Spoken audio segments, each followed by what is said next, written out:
Hello, welcome to my channel. আজকে তোমাদের জন্য নতুন একটা রেসিপি নিয়ে এসেছি।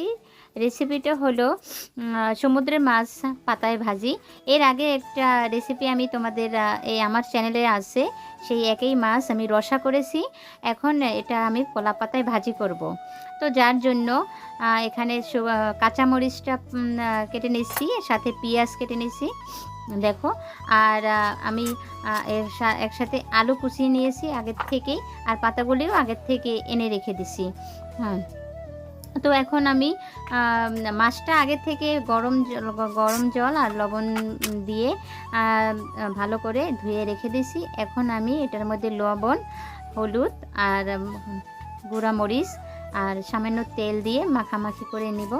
ভালো করে কষিয়ে মাখামাখি করে ভালো করে মাখানোর ভিতরেও কিছুটা স্বাদ চলে আসে। যত ভালো করে মাখাবে আলু মশলাগুলি ততটাই সফট হয়ে যাবে। ভালো করে কষলিয়ে মাখামাখি করে দেখো পাতায় দিয়ে দিচ্ছি। এরপরে সেই বলের ভিতরে মাছটা দিয়ে দিব। মাছটা দিয়েও সেই তেল দিয়ে দেব। আবার একই উপকরণ লবণ, হলুদ, মরিচ এগুলি সব দিয়ে মাছটাও ভালো করে মাখামাখি করে নেব। পাতায় ভাজি করা মাছ এটা গ্রাম অঞ্চলে, বিশেষ করে বরিশাল অঞ্চলে বিখ্যাত।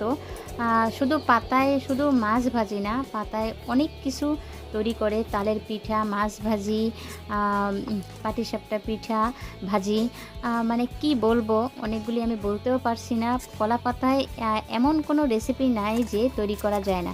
এমনকি আগের যুগের মানুষ যখন প্লেট ছিল না, তখন এই কলা পাতাতেই বিভিন্ন অনুষ্ঠানে রান্না করে মানে কলা পাতায় ভাত খেত। তো এই কলা পাতায় মানে সামান্য মশলা, যেটা সব ক্ষেত্রে দরকার, হলুদ মরিচ লবণ দিয়ে, যদি শুধু তোমরা হলুদ মরিচ লবণ দিয়ে পাতায় ভাজি করো এভাবে, তাহলে এটা দিয়েই তুমি এক প্লেট ভাত খেতে পারবে। এর জন্য অতিরিক্ত কোনো মশলার প্রয়োজন হবে না, শুধু হলুদ মরিচ লবণ আর তেল। দেখো, এই শুধু হলুদ মরিচ লবণ তেল দিয়েই আমি কলা পাতায় ভাজি করব। মানে আমাদের তো বরিশালে বিখ্যাত আছে, যারা করে তারা সবাই জানে। আর কলা পাতার রেসিপি অনেকেই দিচ্ছে। তো এভাবে দেখো, উল্টিয়ে ঘুরিয়ে দেখবে যে তোমার দাগ লেগে গেছে কিনা।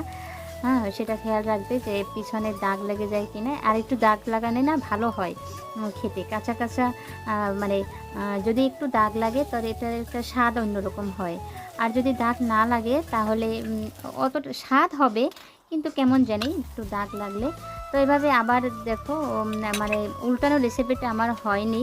তো এভাবে আমি আবার বাকি পাশটা কলা পাতায় উল্টিয়ে দিয়ে কিছুক্ষণ ঢেকে রেখে পাতাটা সরিয়ে দিয়ে এর উপরে তেল দিয়ে দিচ্ছি। দেখো, তেল দিয়ে দিচ্ছি। দেখো, মাছের এই পাশটাও তেল দিয়ে দিচ্ছি। আর কালারটা দেখো কত সুন্দর হয়েছে। আমি বারেবার উল্টে পাল্টে দেখেছি যে দাগ লাগছে কিনা। আর এটা আমি ভাত রান্না করার পরে রান্না করেছি, যাতে এটার স্পিড কম হয়, মানে চুলার জালটা কম হয়। দেখো কতটা সুন্দর। তো ভিডিওটা যদি ভালো লেগে থাকে তো একটা সাবস্ক্রাইব করে দিও। ধন্যবাদ।